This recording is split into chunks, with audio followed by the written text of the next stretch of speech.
le 21,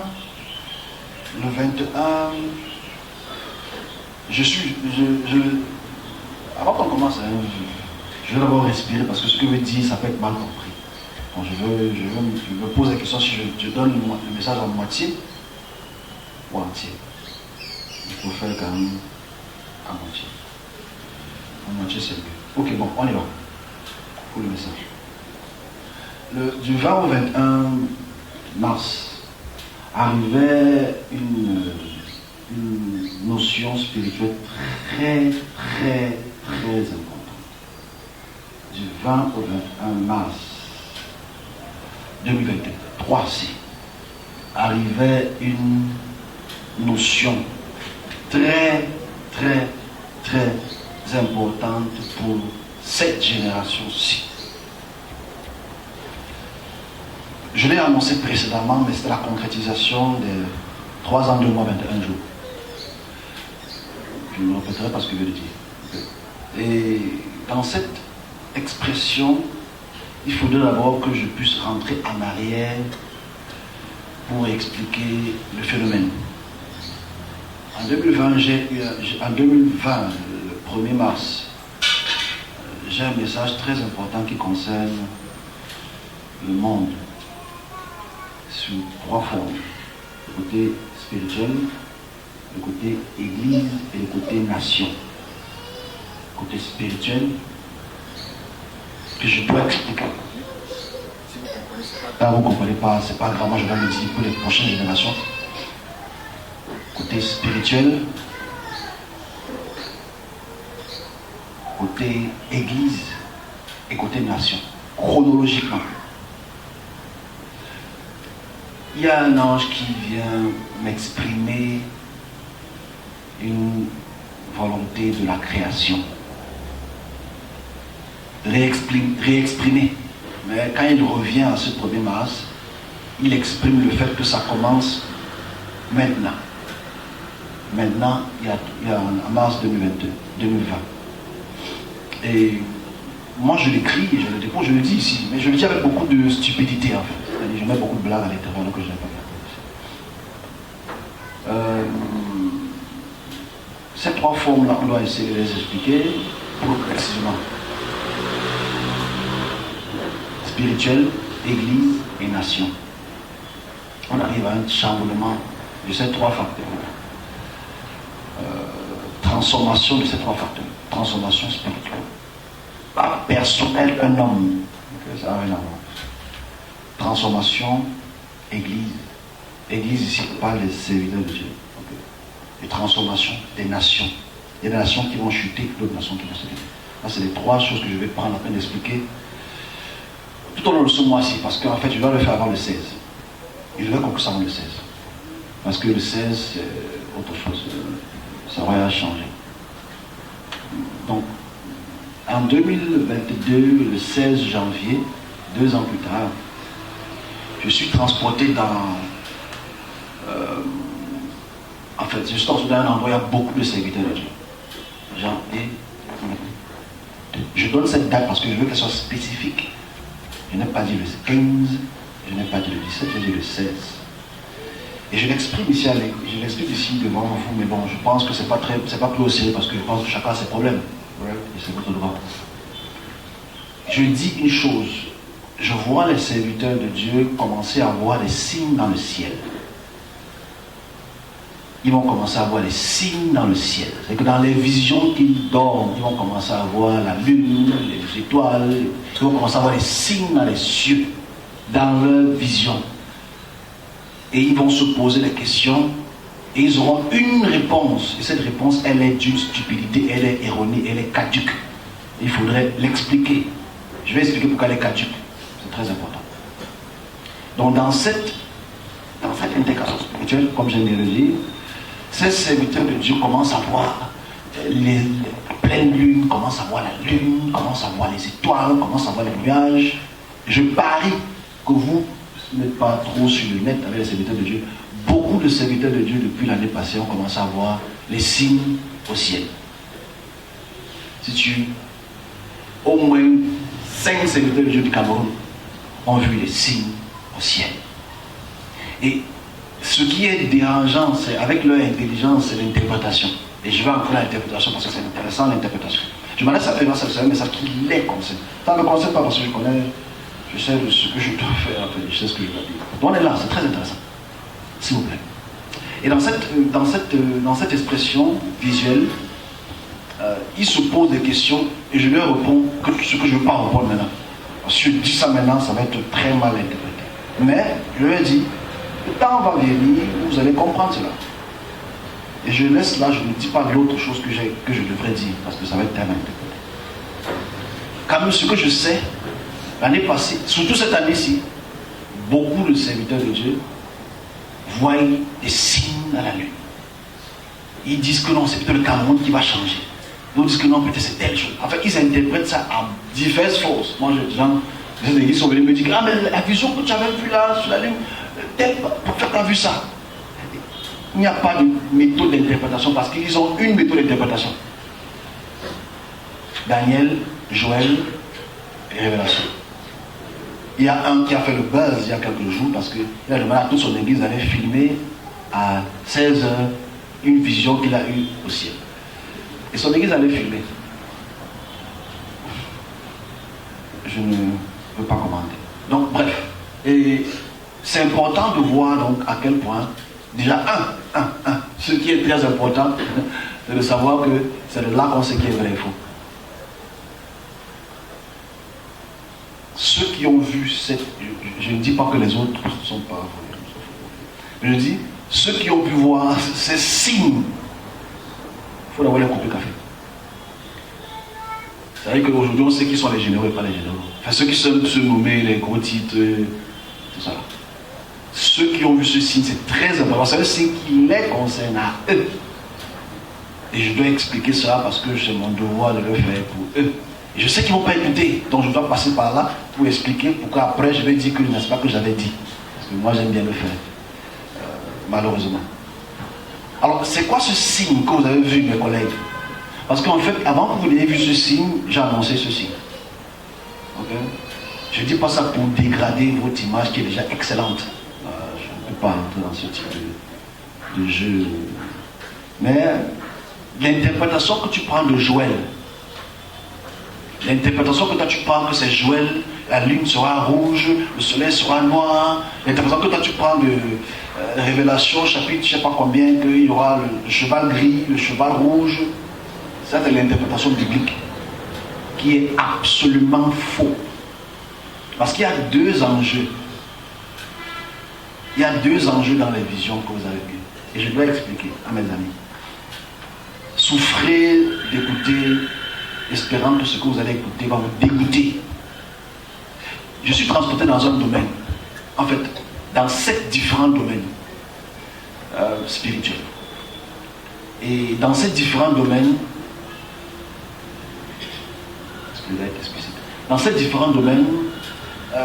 il y avait des puissances très très fortes qui couvraient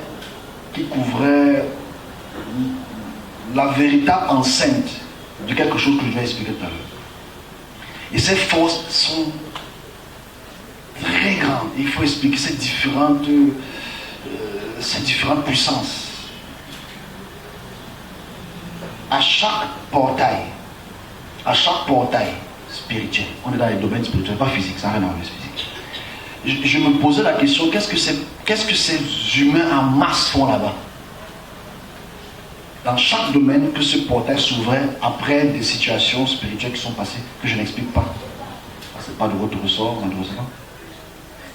Il y avait une masse d'humains qui étaient dans ces enclos. Ce n'est pas l'enfer, absolument pas. L'enfer, c'est une connerie. Donc, c'était des enclos, en fait. Et quand j'arrive au fond, il y a des discussions autour que je ne peux pas expliquer pour l'instant. Le moment venu, je vais expliquer cela. Mais quand j'arrive au fond de l'enclos immense, je vois des adorateurs de certaines choses. Ces adorateurs de certaines choses, quand je dis certaines choses, je ne veux pas blesser qui que ce soit, n'importe quelle, je ne veux pas blesser la religion. Donc je préfère dire certaines choses. Okay? Je trouve donc, j'arrive, la bataille était forte avec des anges et tout le reste, je ne peux pas entrer dans tous les détails, ça ne vous concerne pas. Et je vois quelque chose au sol. Je vois quelque chose qui a fallu au sol. Immense, mais affalé au sol. Ce qui se rappelle 2026 novembre, on va se comprendre très bien.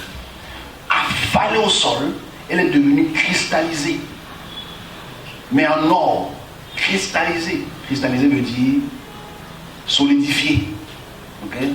Elle s'est solidifiée au sol, mais immense. C'est que de loin, la tête est immense. Le lion était tombé. Le lion est tombé, la tête était immense à l'extérieur. Et quand je me rapproche après, blablabla, blabla. Alors pourquoi je dis blablabla, blabla? Parce que si je dis la réalité, ça va être mal interprété. Donc je préfère garder la vérité là pour moi pour l'instant. Okay? Le moment venu, je vais vous expliquer. C'est pas important. Parce que ce que je dis là, il y a 10 personnes à l'église. Non, franchement, c'est pas important. C'est les conséquences physiques qui sont importantes. Donc quand j'arrive, je monte sur cet hôtel.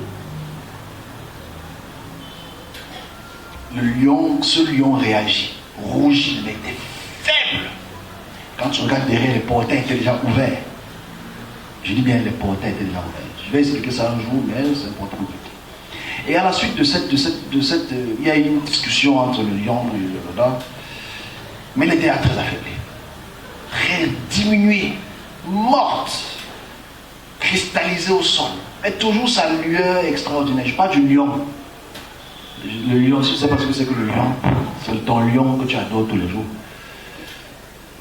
Okay. Le lion que les chrétiens, les musulmans et les juifs adorent. Le lion de la tribu, votre lion. Donc, si tu ne veux pas, je l'explique clairement. C'est ça, se dit depuis 2020. Alors ceux qui étaient sans numéro, vous vous rappelez l'histoire du lion. Donc ceux qui n'étaient pas là. Tu peux repartir, voir les vidéos, tout le reste. C'est un suivi en fait. Donc à la suite, moi je suis très content. Je me dis, enfin. Parce qu'en fait, ce lion, si je passe par cette petite expression, c'est parce qu'en fait, ce lion a un nom. Vous l'appelez le lion de Judas, hein, c'est votre droit. Mais ce n'est pas son nom originel, pas son nom d'origine en fait. Son nom, c'est le film. En fait, ça a un nom en hébreu, ça a un nom en araméen, mais je préfère le nom qui est le nom que vous pouvez comprendre en fait. C'est le film. Alors, pourquoi le film? Parce qu'il donne des rêves, il donne des visions, il donne tout ce type de choses, il donne beaucoup de pouvoir, blablabla. Je ne vais pas entrer dans tout ça aujourd'hui. J'expliquerai cette vision entièrement le moment venu. Là, c'est pour expliquer pourquoi les serviteurs de Dieu ont certaines visions. Et certaines interprétations. Okay. Donc, revenons donc au sens propre aujourd'hui. Donc, si ces serviteurs de Dieu, certains, parce que ce n'est pas tous, malheureusement, de ce calibre, cette armoire-là, ont pu voir cette lune. Bon, les gens m'ont posé la question, pourquoi tu as mis la lune? Bon, maintenant vous pouvez comprendre. Parce qu'il y avait des questions, pourquoi tu as mis la lune? Pourquoi tu as mis la lune? J'ai mis la lune parce que c'était le moment de mettre la lune, parce qu'en fait, l'éclipse est passée. Vous comprenez? Alors, le moment venu, vous allez comprendre. Le moment venu, vous allez comprendre. En fait, j'oublie toutes les nouvelles personnes qui entrent dans l'église, en fait. Je me dis, ils vont comprendre. Vous allez comprendre, mes amis. Il fallait venir il y a 2-3 ans, vous allez mieux comprendre. Donc, la réalité est là. Donc, maintenant, le problème qu'il y a, c'est il y a des événements qui auront lieu dans le service, c'est-à-dire via le service de Dieu, qui vont poser beaucoup de problèmes. Dans le service de Dieu, qui vont poser beaucoup de problèmes. Parce que même si elle est affaiblie, elle va quand même frapper. Okay? Même si elle est affaiblie, elle va quand même beaucoup frapper. Elle a fait son très bon rôle de nous diviser. Hein. Parce que franchement, les serviteurs de Dieu aujourd'hui, on se bagarre plus que jamais. C'est vrai que je le dis depuis beaucoup d'années, mais aujourd'hui on se bagarre plus que jamais. Je parle des serviteurs de Dieu. Aujourd'hui, je ne connais pas un serviteur de Dieu qui aime son voisin. Aujourd'hui, non, pourquoi il fait ça? Pourquoi il fait ça? On se bagarre, on se déchire, on se déteste. Tel pasteur n'aime pas tel pasteur parce qu'il n'a pas le droit de faire ça, c'est pas biblique. On se déteste, en fait, on s'entretue. Et c'est grave, en fait, à quel point on arrive à ne pas s'asseoir et se dire, mais pourquoi on se déteste même, en fait? On devait s'asseoir et se dire, mais pourquoi tel pasteur du Congo n'aime pas tel pasteur de la Côte d'Ivoire? Pourquoi tel pasteur du Cameroun n'aime pas tel pasteur? Mais il manifeste la même puissance. Je m'adresse à mes collègues. Comment se fait-il qu'on a la même puissance visuelle, la même puissance d'extraction spirituelle, mais on se bagarre? Il faut je m'adresse à eux parce qu'en fait, on arrive au point où la bagarre sera virale. Mais si on essaie de se poser la question, vous qui connaissez les esprits plus que moi, eux, bien sûr, qu'est-ce qui peut bien faire en sorte que deux personnes qui viennent de la même mère se bagarrent? Toi qui connais les esprits. Lui, si pasteur X et serviteur de Dieu X et serviteur de Dieu Y se détestent pendant 30 ans, qu'est-ce que tu fais en sorte qu'on se déteste pendant 30 ans? Pourtant, on a le même rôle en fait. Le rôle d'expression et le rôle d'extraction. Je devrais expliquer ce qu'on appelle extraction et visuel. S'il vous plaît, souffrez un peu d'écouter. Ah mes collègues. Vous savez, aujourd'hui on a appris que le Saint-Esprit donne les dons spirituels conneries. Ok, c'est une connerie parce qu'en fait le service de Dieu, il faut qu'on l'ait, le service de Dieu, le Créateur, on ne doit pas la peine de réexpliquer ça pour que ça ne cause pas les problèmes. Je vais le dire parce que ça entre dans les oreilles de mes collègues. Ce n'est pas le Saint-Esprit qui chasse un esprit. Parce qu'il faudra faire la distinction entre bataille spirituelle et délivrance. Forcément, quand tu vois les musulmans, les gens tomber, eux aussi font les délivrances. Les grémistes font, eux aussi font les délivrances. Il faut qu'on puisse dire, nous en tant que service de Dieu, déjà ça va même pourquoi on le fait. Parce que la plupart des gens, quand ils le font, c'est parce qu'il faut que tu te maries. Homme de Dieu, je n'arrive pas à me marier depuis 3 siècles. Donc on vient vers le service de Dieu, parce qu'en fait, c'est ce que le service de Dieu propose. S'il vous plaît, ceux qui sont là pour le mariage, on va prier, ok? Je dis, en réalité, ce n'est pas le rôle. En fait. C'est pas le rôle n'est pas ça. Mais quand tu vas voir une tradition pâtissière où les prêtres qui aiment utiliser les bougies, les encens et tout ce type de conneries, c'est clair que tu vas pour ce but. Mais le service de Dieu a 2 caractéristiques qu'il faut que mes collègues puissent apprendre.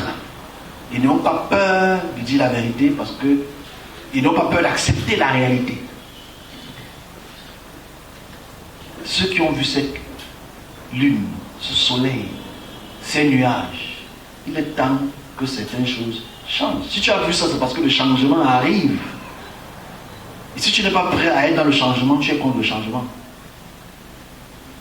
Et bien, si tu n'es pas prêt à être pour le changement, tu seras contre le changement.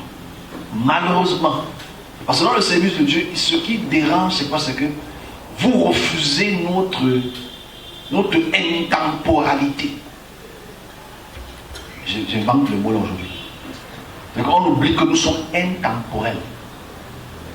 Dans le service, c'est-à-dire que le service de Dieu a une fonction d'entrer dans le temps.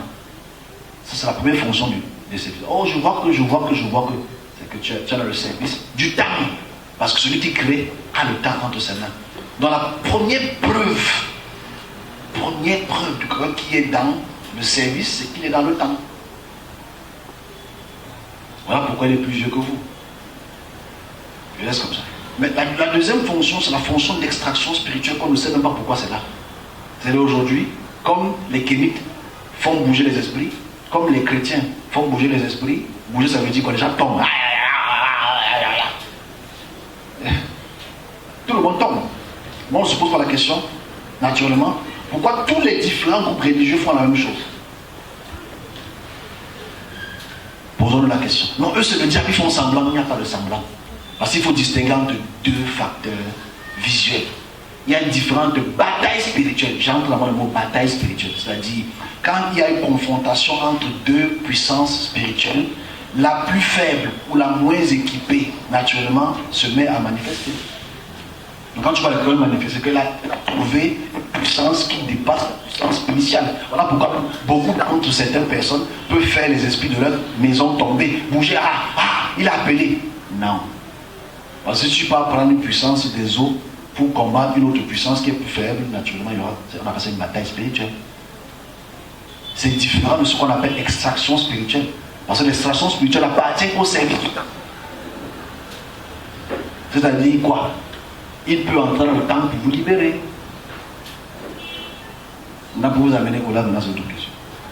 Il faudrait que le service de Dieu change. Parce qu'en fait, ce qui nous tue, ce qui nous détruit, ou qui nous a détruit, parce que là maintenant je peux parler au passé, ce qui nous a détruit, c'est ce qu'on a toujours pris comme parchemin pour nous apprendre comment faire les choses. Bon, je m'arrête là pour ça. Donc, préparez-vous, les choses vont changer. Moi, ce que je vais faire à mon niveau, c'était de confirmer. Et venir dire, je vous avais dit. Voilà, tout le monde commence à comprendre. Je vous avais dit. Voilà, les choses commencent à changer. Enfin, c'est même vous qui allez m'appeler. Ouais, ok. Comme je dis souvent, le réveil sera brutal.